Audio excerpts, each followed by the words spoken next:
สบายดีพี่น้องสบายดีตอนบ่ายๆพี่น้องเลยหลังจากมามัดเช้านี้ได้ให้ปลายพี่น้องเพื่อที่จะลงพี่น้องก็บ่ได้พักเลยพี่น้องเลยขึ้นแต่มัดเข่าก็ไปซ่อมรถไถแปลงรถไถแปลงแล้วแปลงรถไถแล้วก็ผู้วินมาแต่โรงเรียนก็ให้หยุดเลยพี่น้องตอนบ่ายบ่ให้ไปโรงเรียนตอนแรงเลยให้มาค้นข้าวซอยตอนแรงพี่น้องผู้วินมาค้นข้าวซอยตอนแรงมัดเข่าพี่น้องเลยให้ผู้วินค้นถ่ากำลังสิได้รถเอามัดเข่าห้องก็ได้เอาให้นี่พี่น้อง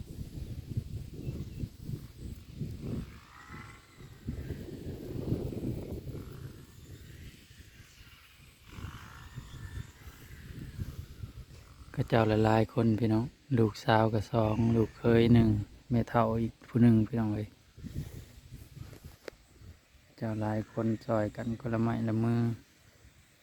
เอาบุหลายคนผู้เดียวเฮากับถ้าผู้วินมาแต่โรงเรียนพี่น้องถ้าผู้วินมาแต่โรงเรียนให้มาซอยตอนแรงมื้ออื่นนี่ก็สิให้ไปแต่ตอนเช้าไปโรงเรียนตอนแรงก็สิบ่ให้ไปพี่น้องให้มาคนเข้าซอยคือเก่าเดี๋ยวคนขึ้นใส่รถแล้วเฮาก็สิตัดจังให้นี่1 2 3 4ให้พักบ่แล้วเบิดแล้วบ่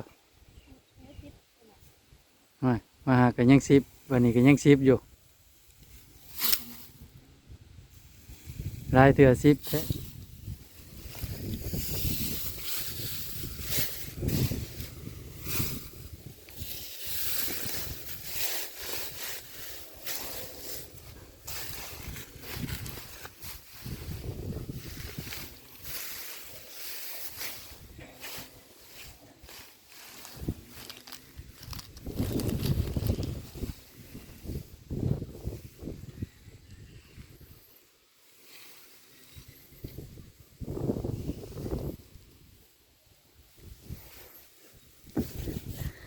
ตามเทื่อแรกก็10ตามเทื่อ2ก็10มันเป็นหลายเทื่อ10ใส่เบิ่งผมเคยละนี่สิก้อยแล้วใส่บนสิเอารถลงดูดลงเกี่ยวบ่ผมเคยละ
ตามเบิด2มัน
เขาตัดสิมัดหัวโปมัดหัวโปร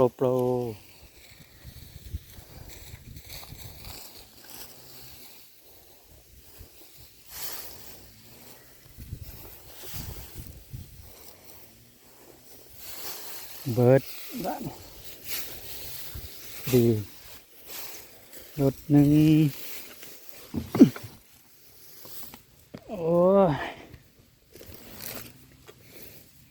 ห่วงเข้าไปเหี่ยไปน้ำ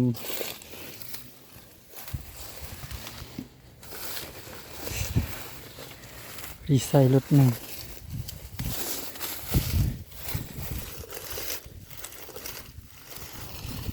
ดีกับยางรถบ่อ่อนเป็นไรเดี๋ยวสิตัดเข้านะพี่น้องเนาะพักผ่อนก่อนสิตัดเข้าพี่น้องเดี๋ยวอ่อนเลยสนั่นนะฮะทำไมของเฮาเนี่ยยังร้ายพี่น้องเลย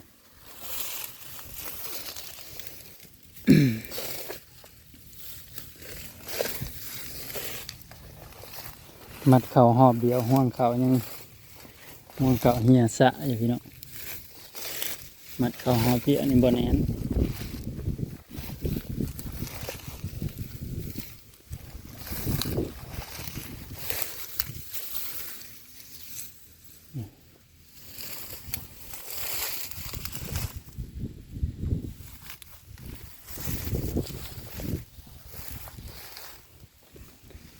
นั่งพักผ่อนจังหน่อยสิไปตัดคือกันเลยพี่น้องเลยเขาว่าพ้นพายุสิเขาวันที่20อีกสิบ่แล้วหรือบ่สิหาให้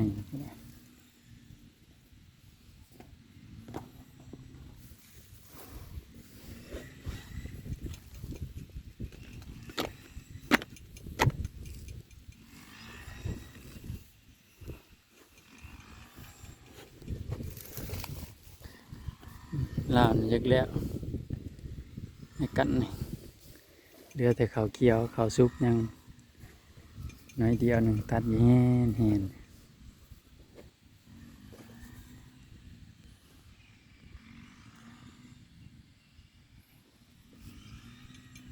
ให้ผู้วินลงเมื่อก่อนพี่น้อง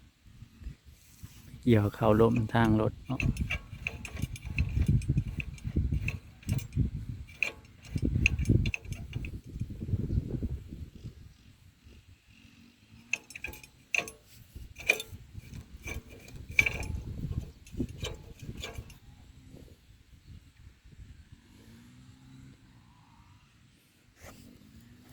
ก็เจ้าหนุ่มบ่ยากเนาะพี่น้อง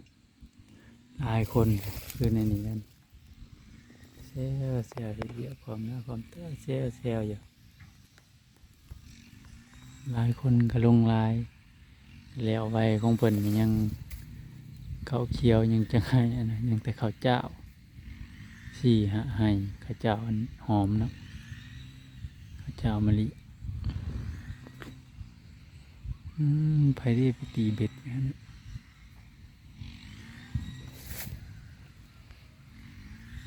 มื้ออื่นสิได้ขอเที่ยวทางนั้นได้เนาะพี่น้องขอเที่ยวทางพ่อใหญ่เลิศนะพี่น้องเพิ่น